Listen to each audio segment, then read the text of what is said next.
আসসালামু আলাইকুম ভিউয়ার্স, কেমন আছেন সবাই? আশা করছি সকলে ভালো আছেন। আজকের এই ছোট্ট ভিডিওটির মাধ্যমে আমি আপনাদেরকে দেখিয়ে দিব কিভাবে ইমার্জেন্সি ব্যালেন্স আনবেন। এই ভিডিওটির মাধ্যমে কিন্তু সকল সিমের কোড আপনাদেরকে জানিয়ে দিব। রবি, এয়ারটেল, বাংলালিংক, গ্রামীণ সিমে কিভাবে আপনারা ইমার্জেন্সি ব্যালেন্স আনবেন এই ভিডিওটির মাধ্যমে দেখিয়ে দিব। ভিডিওটির মূল কাজে যাওয়ার আগে আপনার কাছে ছোট্ট একটি রিকোয়েস্ট থাকবে, আপনি যদি আমার এই চ্যানেলে নতুন হয়ে থাকেন তাহলে অধমের চ্যানেলটা সাবস্ক্রাইব করে পাশের বেল আইকনটি প্রেস করে এরকম ইন্টারেস্টিং ভিডিও পাওয়ার জন্য। এইবার যদি আমার স্ক্রিনটাকে লক্ষ্য করেন, জাস্ট এখানে দেখতেই পারছেন সকল সিমে ইমার্জেন্সি টাকা নেওয়ার কোড। জাস্ট প্রথমেই রয়েছে গ্রামীণ সিমে ইমার্জেন্সি ব্যালেন্স আনার জন্য *9# লিখে ডায়াল করার সাথে সাথে কিন্তু আপনাদের সামনে লোনটা এসে যাবে।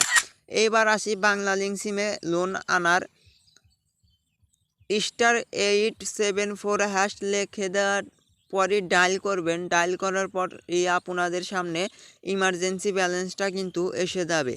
এবার আসি তৃতীয় নাম্বার রবি সিমে কীভাবে ইমার্জেন্সি ব্যালেন্স আনবেন। জাস্ট এখানে দেখতেই পাচ্ছেন *123*007# লিখে ডায়াল করার সাথে সাথেই আপনাদের সামনে ইমার্জেন্সি ব্যালেন্সটা কিন্তু এসে যাবে। এবার আসি এয়ারটেল সিমে কিন্তু আমরা অনেকেই আছে ইমার্জেন্সি ব্যালেন্স আনতে পারি না।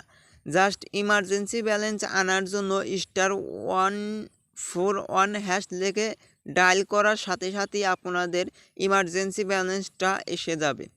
এইবার আসি 5 নাম্বারে টেলিটকেও কিন্তু আমরা অনেকেই ইমার্জেন্সি ব্যালেন্স আনতে পারি না।